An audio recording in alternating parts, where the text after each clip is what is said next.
Yo quiero hablar hoy sobre el amor que transforma. Quiero que vayas conmigo al libro de Juan, capítulo 8, verso 2 al verso 11. Vamos a leer. Lo voy a leer de la Nueva Biblia de las Américas. Y esta es una historia también de las más conocidas por Jesús. Y también una de las historias más mal interpretadas. Siempre en la Biblia hay esa conexión a veces de historias muy conocidas y lamentablemente muy mal interpretadas, ¿no? Y esta es una de ellas, pero es una historia fascinante. Y lo encontramos en el verso 2 a Jesús viniendo al amanecer al templo. Recuerde, el templo de los judíos no era un templo cristiano, no era un templo de los seguidores de Jesús, era el templo de los judíos. Y ellos tenían un solo templo en Jerusalén. Siempre han tenido un solo templo, así como uno es Dios. Alguien puede decir amén esta mañana. Y tenían un solo templo. Y Jesús venía al templo, que estaba en Jerusalén, por cierto, pasó gran parte de su ministerio en el templo. La mayor parte de su ministerio la hizo fuera del templo, en las calles, en las casas, pero también ocupó bastante tiempo por venir al templo. Y el templo tenía un patio exterior, también llamado el atrio de los gentiles, y en ese patio la gente podía entrar, estar ahí, y muchas cosas pasaban ahí. Luego tenían el lugar santo, donde la gente iba y ofrecía sacrificios, ahí se ofrecía incienso, y la gente podía ir ahí para que los sacerdotes ofrecieran sacrificios, se llevaban varias ceremonias a cabo, todo apuntaba a Cristo Jesús. Y luego estaba el lugar santísimo, que en realidad solo una vez al año entraba, una sola persona podía entrar, y ese era el sumo sacerdote. Pero la gran parte de la vida de Jerusalén pasaba por el patio exterior, el atrio de los gentiles, y allí fue Jesús. Y dice que estaba sentado enseñando a la gente, y el verso 3, usted puede ver cómo hay una interrupción. Yo quisiera que tú pudieras visualizar esta escena. Quisieras que pudieras salir de las páginas de un libro que cuenta una historia y recuerdes que la palabra de Dios es viva. Amén. Y quisiera que tú pudieras tratar de visualizar este momento. Jesús sentado, y la Biblia hace esa expresión y dice que Jesús vino al templo y todo el pueblo venía a él y sentándose le enseñaba. Y no siempre la Biblia da detalles, no siempre nos dice si Jesús estaba sentado o estaba parado, pero cuando nos da un detalle es porque eso es importante. Yo quiero que notes ese detalle, es decir, Jesús está en una posición reposada, en una posición tranquila, y la gente viene a él, se congregan alrededor de él, y Jesús está, me imagino, por conociéndolo a través de las páginas de la Biblia, conectando con Jesús por tantos años, yo estoy casi seguro, no lo puedo afirmar, la Biblia no lo dice, pero estoy casi seguro que Jesús estaba sonriendo. Una expresión muy relajada, sentada, sonriendo, y estaba conectando a la gente con el corazón de Dios. Y Jesús les está enseñando, les está hablando. Y de repente entra al templo una turba, un tumulto, que viene liderado por gente que se supone que tenía que conectar a la gente precisamente con el corazón de Dios. Es una multitud que viene allí y la mayoría de ellos son religiosos y vienen a paso apresurado. Me gustaría que tú pusieras esta escena en tu cabeza. Ellos no vienen con un semblante de paz, no vienen con una sonrisa. Este es un grupo que viene con paso apresurado, tienen el ceño fruncido, traen cara como que llevan semanas de estreñidos, caras de enojado, y vienen con paso apresurado y casi con violencia entran al patio de los gentiles, al patio exterior del templo, y traen a una mujer que probablemente la traían a los empujones, jalándola del pelo, y la traían y ellos estaban seguros que esa mujer iba a morir ese día. Y la traen y con violencia la arrojan donde está Jesús. Y usted imagínese esta escena. Jesús está sentado y él está muy tranquilamente enseñándole a las multitudes, sonriéndole, está conectando a la gente con el corazón de Dios. Y entonces de momento usted encuentra cómo es que viene este tumulto, viene este grupo de personas y vienen y traen a esta mujer que la traen a empujones, probablemente jalándole las greñas y vienen y la arrojan ahí al piso y entonces el grupo que está ahí en un momento pierde la atención de Jesús y toda la atención está en este grupo que vino a interrumpir. Y ahora uno de ellos tomando la palabra, no sabemos quién, pero uno de ellos tomando la palabra por todos los otros, se dirigen a Jesús y le dicen, verso 4, y note por favor que dice en el verso 3 que la mujer que ellos traían a los empujones era una mujer que había sido encontrada en el mismo acto del adulterio. Es decir, la encontraron con un hombre que no era su esposo, y la encontraron en el mismo acto del adulterio. Qué momento tan incómodo, ¿no?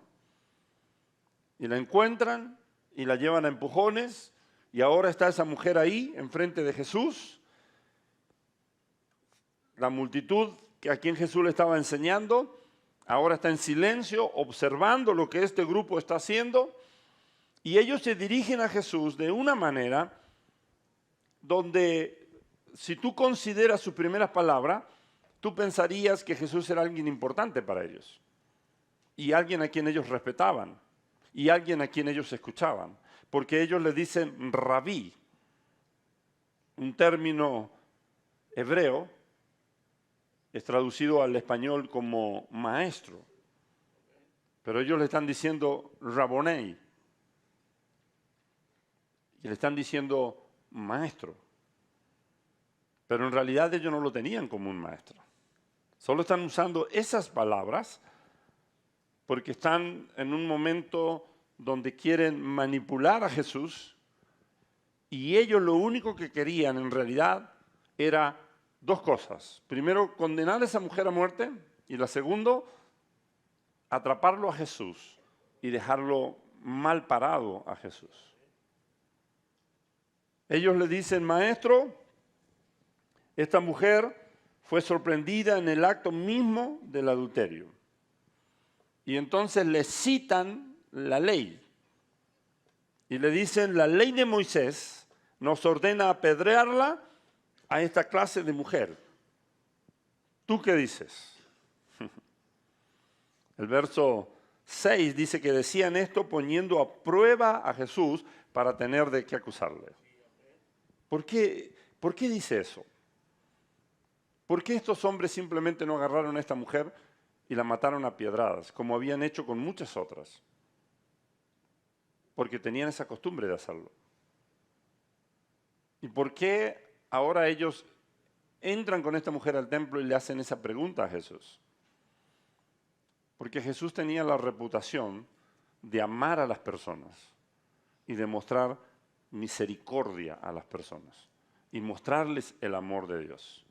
Y librarlos de la condenación, librarlos de la muerte y trasladarlo a una relación de amor con Dios.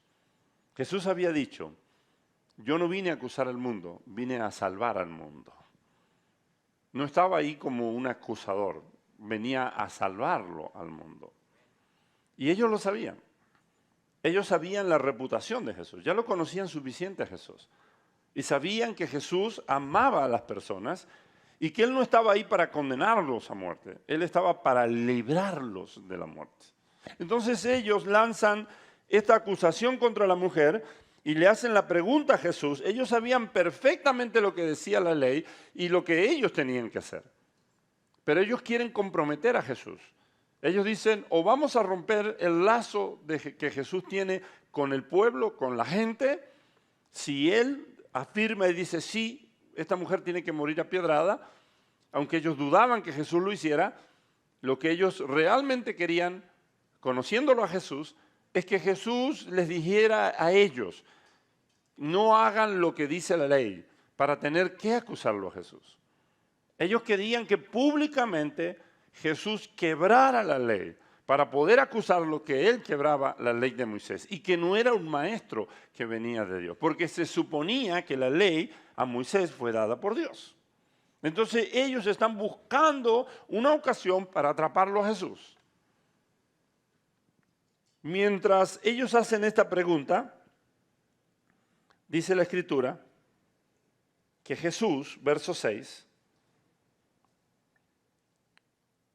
estaba inclinado en tierra. No nos dice en qué momento comenzó a hacer eso, pero estaba escribiendo en tierra. Yo me imagino que cuando ellos llegaron y arrojaron a la mujer con violencia enfrente de Jesús, y ellos empezaron a decir, Señor, hemos encontrado a esta mujer en el mismo acto del adulterio. Yo me imagino Jesús quitando la mirada de ellos y como ignorando lo que ellos estaban diciendo, y Jesús, inclinado en tierra, estaba escribiendo con el dedo. Y hay mucha especulación sobre qué era lo que Jesús estaba escribiendo. Algunos dicen que Jesús estaba escribiendo palabras que significaban todo tipo de pecado. Yo lo dudo. Hay una sola cosa que la Biblia dice que Dios escribió con su propio dedo.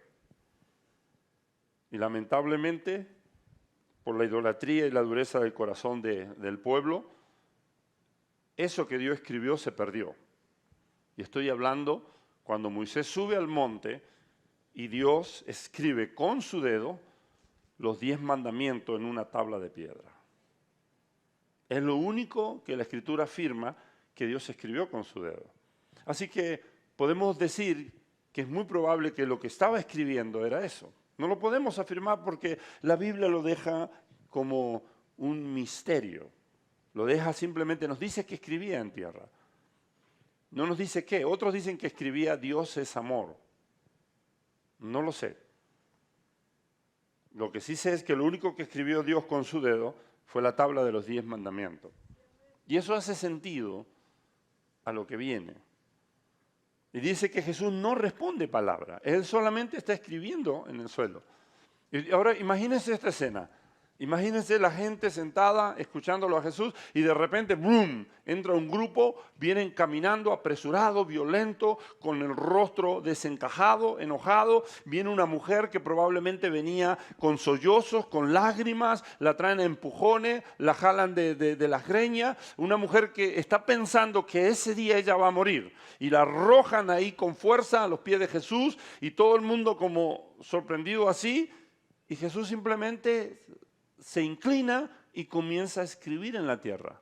Ellos terminan de hablar y Jesús no les responde. Y ellos insisten, como si Él no los hubiera escuchado. Yo quiero que sepas que muchas veces cuando tú piensas que Dios no te está escuchando, Dios simplemente está haciendo silencio. No significa que no te escuche. Los silencios de Dios no significan que Él no te escuche. Muchas veces los silencios de Dios son porque sus hechos van a hablar mucho más fuertes que sus palabras. Muchas veces los silencios de Dios son simplemente una pausa para provocar tu pensamiento. Muchas veces los silencios de Dios simplemente significan, quiero saber si realmente esto está firme en tu corazón como para que tú no desistas. Muchas veces los silencios de Dios simplemente representan que Dios te está diciendo a ti, quiero saber si realmente tienes fe para seguir creyendo y perseverando aun cuando no ves nada. Pero nunca significa que Dios no te escucha. El salmista preguntó, ¿el que hizo al oído no escuchará? Amén. Así que Jesús no es que no lo está escuchando y ellos insisten en preguntarle. Dice la Escritura, verso 7, pero como insistían en preguntarle, Jesús ahora se endereza y los mira. No los estaba mirando, simplemente estaba escribiendo en tierra. Y yo me imagino, insisto, la Biblia no dice qué escribía, pero yo sé que lo que él escribía era importante. Porque el silencio de Jesús, cuando él está inclinado y está escribiendo, uno de los propósitos era llamar la atención a lo que él estaba escribiendo. Por eso hacía silencio. Usted imagínense eso. Ellos están lanzando su acusación y Jesús está escribiendo en tierra. Ya sabe a dónde, Jesús siempre sabe de dónde venimos y a dónde vamos. Voy a decirlo de nuevo. Jesús siempre sabe de dónde venimos y a dónde vamos. Amén. Y así que él no necesita escucharlo. Él entonces está escribiendo. Imagínense que ellos terminan su acusación y los que lo escuchaban a Jesús y los que vienen con esta mujer, todo el mundo simplemente mira, ¿qué está haciendo? Porque su mirada está abajo en lo que él está escribiendo. Y entonces en un momento como ellos insisten, Jesús se endereza y los mira a ellos. Y le dice unas palabras muy conocidas por cristianos, ateos y satánicos, conocidas en el cielo y conocidas en el infierno. Jesús le dice en el verso 7, el que de ustedes esté sin pecado, sea el primero en tirarle una piedra. Porque ellos decían, la ley de Moisés dice que esta mujer tiene que morir apiedrada. Imagínense qué momento tan difícil, ¿no? Y qué acto tan violento y tan difícil, morir apiedradas. Es decir, con dolor, con vergüenza y morir de a poco. A no ser que justo una piedra te golpee en la cabeza y quedes ahí desmayado y luego te sigan apiedrando hasta que te dejen sin hálito de vida. Pero eso es violento. Y eso es doloroso y eso es difícil. La mujer está esperando eso. O sea, ella cree que ese día ella va a morir, que la sentencia está segura sobre ella. Ella puede ver el odio en las miradas de estas personas. Ellos pueden ver cómo la gente ahí está parado en una ley que los amparaba para hacer eso. Y desde su punto de vista los amparaba desde la perspectiva de Dios para que ellos hicieran eso. Y Jesús simplemente está agachado escribiendo.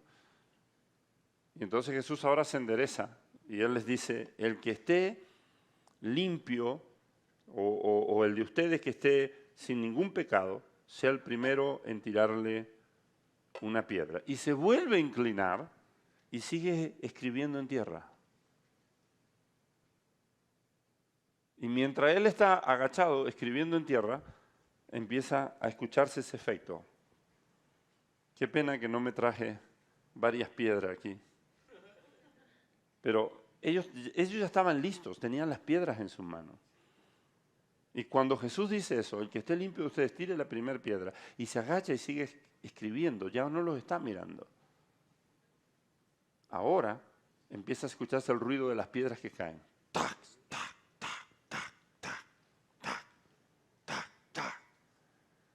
Hasta que se escucha la última piedra caer. ¡Tac! Y ya no se escucha más nada. Jesús no está mirando, Él está escribiendo en tierra. De repente levanta la vista y está solo la mujer temblando, llorando. Ahí está la mujer, con un aspecto que usted no se lo quiere ni siquiera imaginar. Y está ya temblando, llorando. Jesús la mira y le dice, mujer, ¿y dónde están los que te acusaban? Y ella dice, no hay nadie, Señor, todos se fueron. Y Jesús le sonríe y le dice, ni yo te acuso. Le dice, vete en paz. Y le dice, y no peques más. ¡Wow! ¡Qué momento! ¡Qué momento! Quiero que note, por favor, algunos detalles importantes de esta historia. Primero, note cómo es que nosotros somos capaces de hacer juicios sin misericordia y de acusar y condenar a otros y llegar a ese punto de estar seguro que alguien tiene que morir. ¿Por qué? ¿Por qué esta gente tenía toda esa violencia dentro de ellos, todo ese odio y ese deseo de que esta mujer pagara por lo que ellos sabían que ella había hecho y que estaba mal. ¿Por qué estaban actuando así? La pregunta que quiero que te hagas es, ¿por qué este grupo de personas está actuando así? Y se supone que eran personas que ayudaban a la gente a conectar con el corazón de Dios. Se supone que era gente que ellos mismos estaban cerca de Dios. ¿Por qué es que ellos están actuando así? ¿Sabe por qué? Creo que ellos están actuando así por la misma razón que nosotros actuamos de esas maneras parecidas, en diferentes ocasiones de la vida.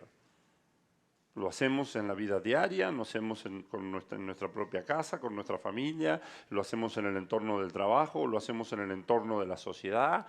Somos muy rápidos para dar sentencia, para decir, para juzgar. Somos muy rápidos para actuar, para enojarnos. Somos muy rápidos. ¿Por qué? Porque en todo ser humano hay una fuerte raíz de rechazo. Y la raíz de rechazo nos lleva a nosotros rechazar a otros. La raíz de rechazo que nosotros tenemos nos lleva a que nosotros actuemos de la misma manera en que nosotros, dentro de nosotros, traemos el peso de ese rechazo. Esto viene desde que Adán y Eva tuvieron que ser echados del jardín del Edén. Recuerde que Dios lo puso al hombre en un Edén, en un paraíso. Pero Adán y Eva tuvieron que ser echados del paraíso a consecuencia del pecado. Y desde ese tiempo para acá arrastramos una fuerte raíz de rechazo. Y la fuerte raíz de rechazo se manifiesta de muchas maneras. Se manifiesta en inseguridad, se manifiesta en una autoestima baja, se manifiesta el rechazo a otras personas. El rechazo que traemos nos hace andar por la vida con la guardia en alto, con un escudo. El rechazo nos lleva a ser desconfiados. El rechazo nos lleva a tener una actitud de juicio y condena hacia las otras personas. ¿Por qué? Porque la manera en que nosotros somos heridos y lo que nosotros nos hicieron es lo que inconscientemente nosotros hacemos a otras personas. Y no es algo consciente, es algo inconsciente. Lo que a nosotros nos hicieron es lo que nosotros hacemos a otras personas. Y nos lleva a una desconfianza donde andamos siempre con el escudo en alto. Siempre estamos a la defensiva hasta que somos sanados. Gracias a Dios que en las heridas de Cristo Jesús nosotros hemos sido sanados. Y gracias que el amor de Dios puede sanar el rechazo en nuestras vidas. Gracias que el amor de Dios puede traer sanidad sobre todos los traumas de la vida que nosotros hayamos vivido. Pero hasta que no recibamos sanidad, de una manera u otra, vamos a expresar ese rechazo hacia las otras personas. Y lo expresamos de diferente manera. Pero si hay rechazo en nuestras vidas, no hemos sanado del rechazo, si no hemos sanado de las heridas que nos han causado, nosotros vamos a ir por la vida haciéndole a otro inconscientemente, actuando con los demás como actuaron con nosotros. Hasta que entendemos y cambiamos la inercia en la que vamos. La inercia natural de la vida a causa del rechazo, la inercia natural de la vida a causa de las heridas que hemos sufrido, a causa del dolor que llevamos adentro, nos lleva a ir por la vida haciéndole a los demás lo que los demás no hicieron a nosotros. Pero llega el Señor y nos cambia esa inercia. Y entonces cuando somos sanados y restaurados, ahora Dios dice, quiero que ayudes a sanar a otras personas. Y la manera en que ayudas a sanar a otras personas es que en vez de hacerle a otro lo que a ti te hicieron, haz a los demás como quieres que a ti te hagan. Y cambia, invierte en la inercia. La inercia anteriormente era le hago a los demás lo que a mí me hicieron. Ahora Jesús invierte eso y ahora yo le hago a los demás lo que yo espero que me hagan a mí. Y eso trae sanidad. Amén. Ahora, por favor, no malinterprete a Dios. Dios no trata el pecado a la ligera. Porque viendo lo que hace Jesús aquí, usted diría, bueno, entonces no es tan grave el pecado y Jesús está pasando por alto lo que esta mujer hizo. No. Lo que Jesús está haciendo es que está dándole una nueva oportunidad a esta mujer. Y le está expresando lo que usted está viendo aquí, en esta historia, lo que usted está viendo es su historia, es mi historia, es la historia de la humanidad. Lo que usted está viendo aquí es la humanidad que pecó. Y la sentencia del pecado, Romanos 6:23, la paga del pecado es muerte. Todos nosotros estábamos sentenciados a muerte. La ley vino para manifestar la justicia. La ley vino simplemente para revelar el pecado y el precio del pecado. El pecado y el pago del pecado. El pecado y las consecuencias. La ley no vino, nunca Dios dio la ley con el objetivo de salvar. La ley no tenía objetivo de salvar. La ley no fue dada para salvar. Nadie se salvó bajo la ley. La ley solo vino para revelar el pecado, para dejarnos saber lo que es malo, lo que es bueno. La ley vino, lo que está en el Antiguo Testamento, vino para enseñarnos las consecuencias del pecado. Romanos 6:23, la paga del pecado es muerte. Así que esta mujer que está allí, no la juzgue tan rápido, por favor, porque usted y yo debemos mirarnos en ese espejo. Tal vez usted diga, bueno, es que yo no soy una adúltera, yo no soy un adúltero. ¿Ah, sí? ¿Sabe qué es para Dios la idolatría? Adulterio espiritual. ¿No me cree? Lea el libro de Santiago. Cuando Santiago dice, he ahora almas adúlteras. Dice, ¿no saben que constituyéndose amigos del mundo se constituyen enemigos de Dios? ¿Sí está aquí conmigo? Le llama almas adúlteras. La idolatría es un adulterio espiritual. ¿Y qué es idolatría? Cuando algo lo pongo a la altura de Dios o algo compite con Dios o cuando algo reemplaza a Dios. ¿Sabe qué es el ateísmo? El ateísmo es idolatría al yo. El que dice que soy ateo, no creo en Dios, no creo en nada. Pero ¿saben qué cree? En sí mismo. Está endiosándose. Y muchas veces lo que hacemos es simplemente buscamos otras cosas que reemplazan a Dios. Para algunos el placer sexual reemplaza a Dios y todos viven por el placer sexual. Otros viven por la fama. Les importa mucho lo que los demás piensen, la fama. Otros viven por el dinero, por el reconocimiento. Otras veces tenemos a una persona a quien de una manera u otra la estamos idolatrando y estamos poniendo a esa persona a la altura de Dios. Hay muchas cosas, hay gente que idolatra su trabajo, hay gente que idolatra el ministerio. Aún lo que Dios te dio puede transformarse en algo que tú estás idolatrando. ¿Por qué Dios le pidió a Abraham su Isaac? Porque el Isaac que Dios le había dado se había hecho más grande que el Dios que se lo dio. Entonces Dios le dice a Abraham, ofrécemelo en el altar. Porque todo lo que compite con Dios, todo lo que se pone entre tú y Dios, tiene que ser ofrecido en el altar. Así que, si quieres verlo de una manera u otra, puedes mirarte en ese espejo. Todos nosotros teníamos una sentencia de muerte a causa del pecado. La ley decía que teníamos que morir. Pero la Biblia dice que la misericordia se gloría en el juicio. Y lo que Jesús está haciendo es mostrando que aunque la sentencia sobre nosotros es muerte, el amor de Dios viene para librarnos de toda sentencia de muerte y darnos una nueva oportunidad. Eso se merece un aplauso, no para mí, por lo que estoy diciendo, por lo que Dios está haciendo. Amén. Así que Jesús lo que está haciendo allí es amando a esta mujer. ¿Por qué no tenemos que pagar nosotros por el pecado? Porque hay alguien que ya pagó. Ahora, ¿sabía usted que sí siempre hay que pagar? Tienen razón los que dicen que en esta vida nada es gratis. Todo tiene un precio. Yo sé que dices la salvación es gratis, sí, tienes razón, pero no es lo mismo que algo sea gratis que no haya costado nada. La salvación es gratis, pero no porque no costó nada. Costó el precio más caro. Costó la vida del inocente Jesús. Costó la sangre de Jesucristo. La salvación para ti y para mí es gratis porque Jesús pagó el precio en la cruz del Calvario. Pero no significa que no cueste nada. Así que ahí está esta mujer.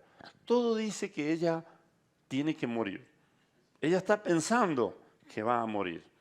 Pero cuando todo dice que ella tiene que morir, interviene Jesús. Y entonces le muestra el amor de Dios. Y a su vez muestra que nosotros no tenemos que ser rápidos para juzgar y condenar. Por eso creo que Jesús estaba escribiendo los 10 mandamientos. Porque creo que cuando Él dice, el que esté limpio de todos ustedes, tire la primera piedra y se agacha y vuelve a escribir, recuerde, primero Él está escribiendo en el suelo, hace silencio, y el silencio y que Él estuviera inclinado escribiendo llevó la mirada, toda la atención a lo que Él escribía. Él ahora se para, lo mira a los ojos y le dice, el que esté limpio de ustedes, el que no tenga ningún pecado, arroje la primera piedra sobre esta mujer. Se inclina y vuelve a escribir y entonces, ahora que Él habló, deja que la conciencia de cada uno de ellos comience a ser activada por el Espíritu Santo y mientras ellos van leyendo, se van dando cuenta que ninguno de ellos está limpio como para arrojar la primera piedra sobre esta mujer. Y simplemente, acusado por su conciencia, empiezan a soltar las piedras al piso. Y se empiezan a retirar. Y la mujer queda sola. No hay acusador. Y Jesús la mira y le dice, ¿y dónde están los que te acusaban? Se fueron. ¿Sabe quién quedó solo frente a ella? El único que tenía derecho a acusarla.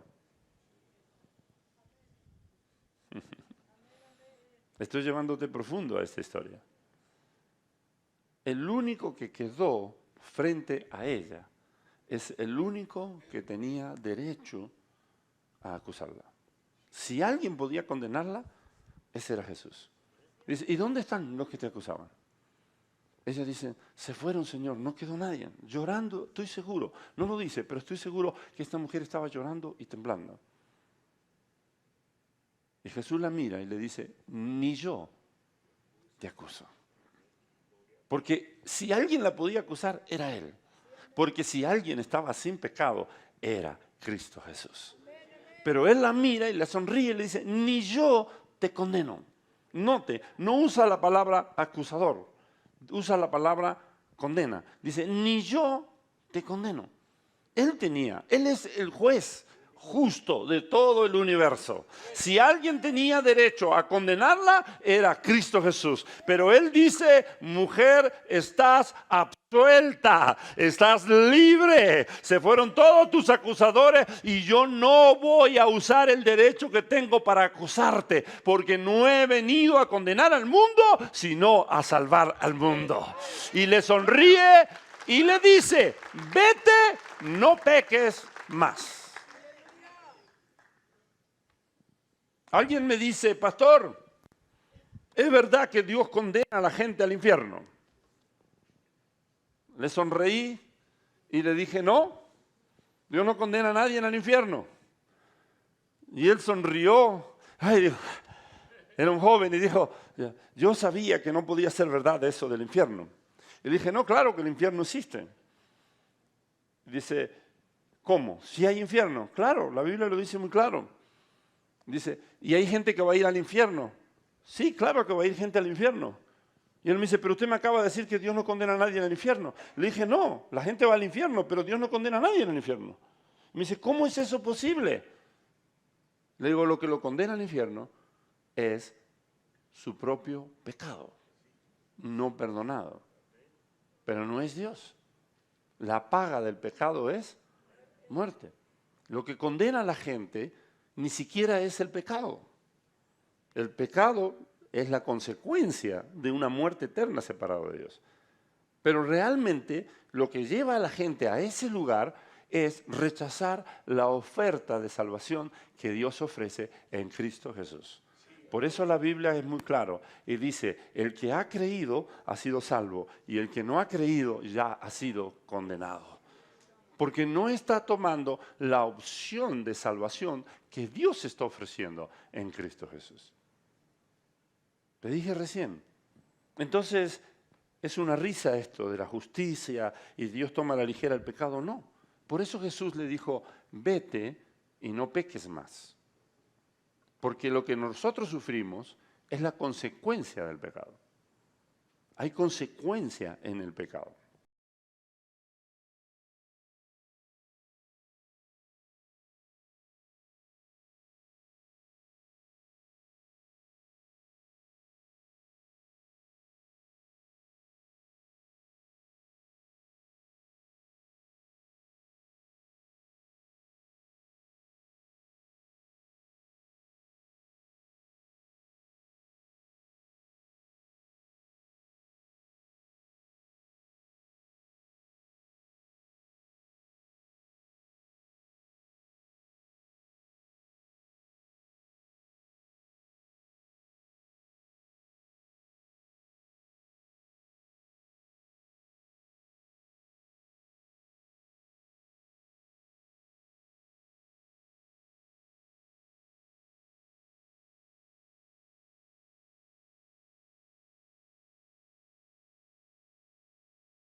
Pidiendo más y no te da aprobación y no te da aceptación, entonces tú terminas siendo una persona muy exigente contigo mismo y muy exigente con las otras personas.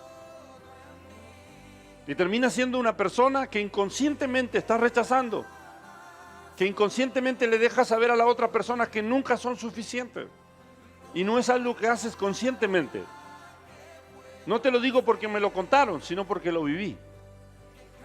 Y estás siempre dejándole saber a la otra persona que no es suficiente, como que nunca estás conforme. Cuando vives con una persona que es así severa y que siempre está ahí, siempre pidiéndote más y que no celebras tus logros, o si celebras tus logros, no, siempre te deja saber como que parece ser que algo te está faltando. Y te dije, nosotros hacemos con los demás lo que han hecho con nosotros.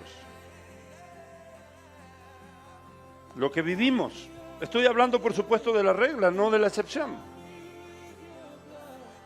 Así que en Romanos capítulo 8, verso 31, comienza diciendo esto Dios. Entonces, ¿qué diremos a esto? Pregúntate, ¿por qué Dios me está hablando estas palabras a mí esta mañana? ¿Por qué? Porque tenemos que dejar de acusarnos y señalarnos y tenemos que empezar a amarnos y a aceptarnos. ¿Por qué Dios nos está hablando estas palabras aquí esta mañana?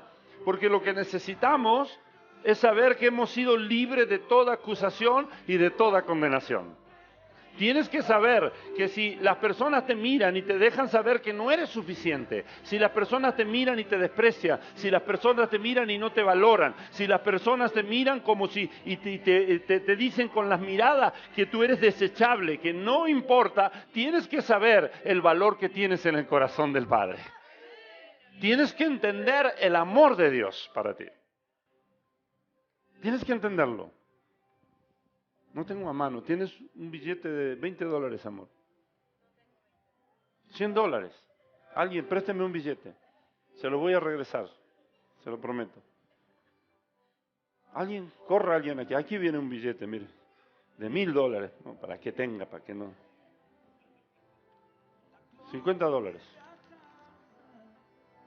Hace poco hice yo este ejercicio. Este billete tiene un valor.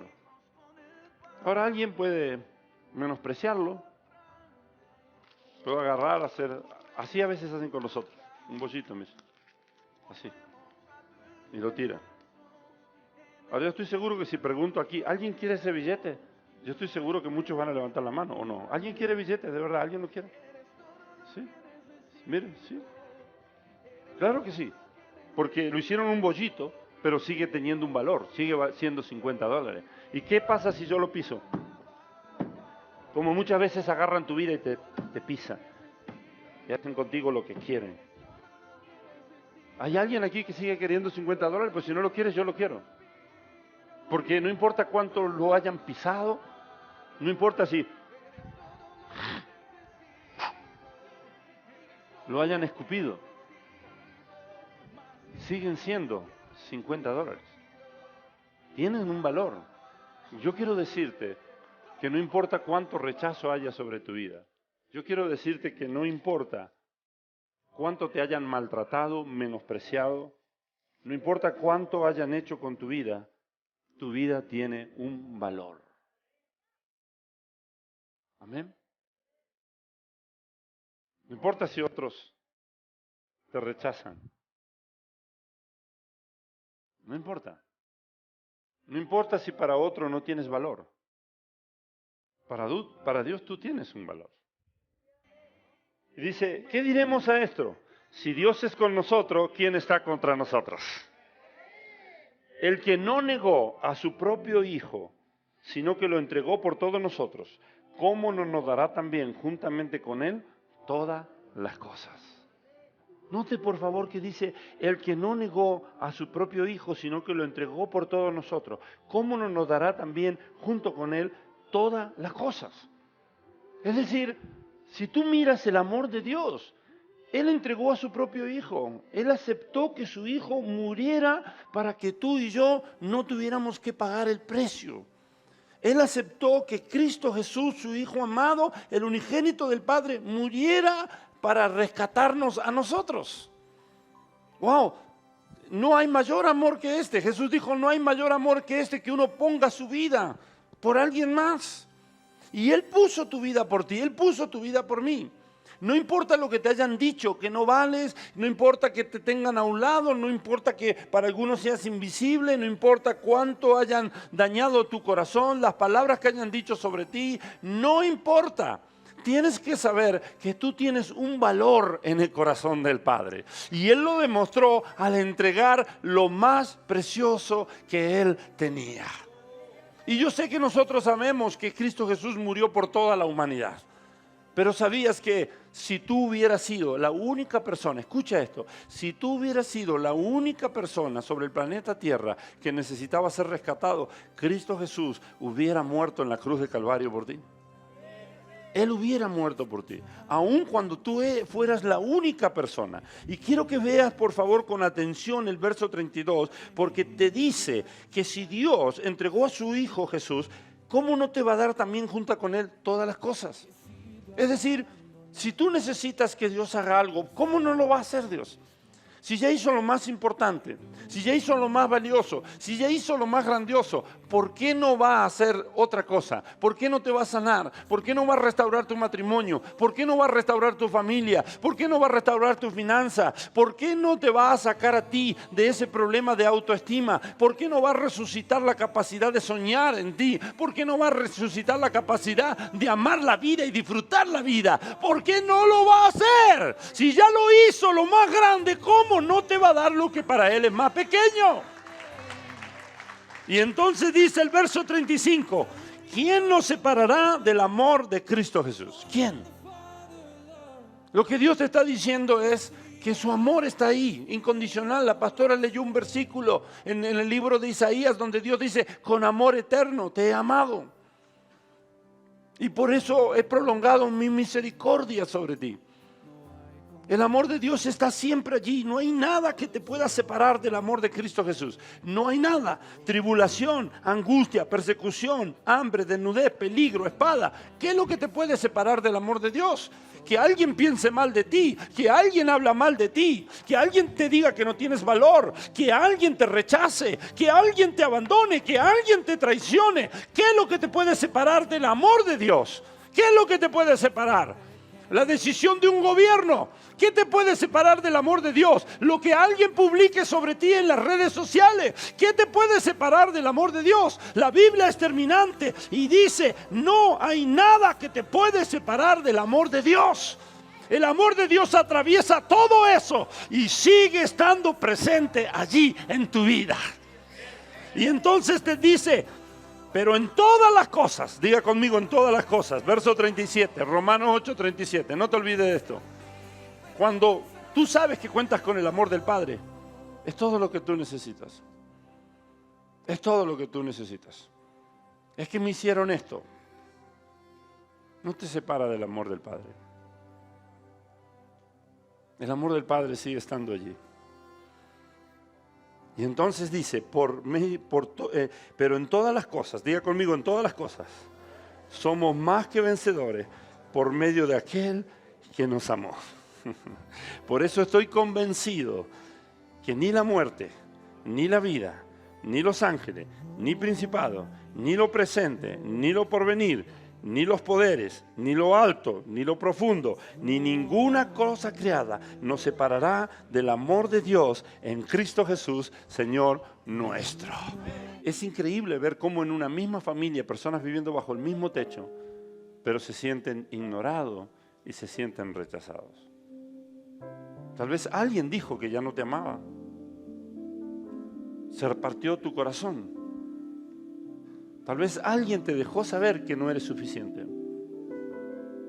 O tal vez no te lo dijeron, pero simplemente tú fallaste y te sientes mal porque dices, no soy suficiente. Y nosotros hemos aprendido a amar por mérito. Y muchas veces, inconscientemente, eso es lo que le dejamos saber a las personas que están cerca de nosotros. ¿Te va bien? Te abrazo, te amo, te recompenso. ¿Te va mal? Y te lo dejo saber que te va mal.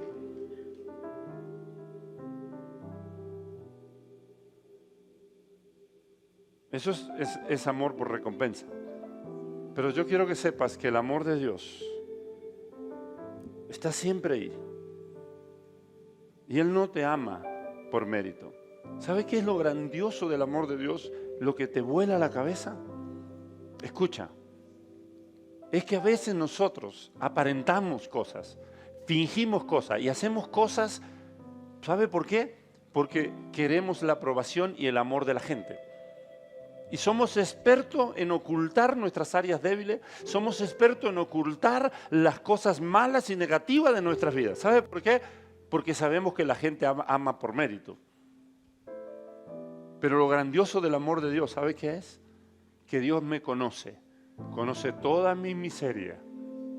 Me conoce mejor que lo que conoce lo que me conoce mi madre que me dio a luz. Pero aún con todo eso, Él me sigue amando. Y me sonríe y me dice, no hay rechazo, solo hay amor y solo hay aceptación. Yo sé que lo que tú necesitas es el amor de Dios. El amor de Dios que sana tu corazón.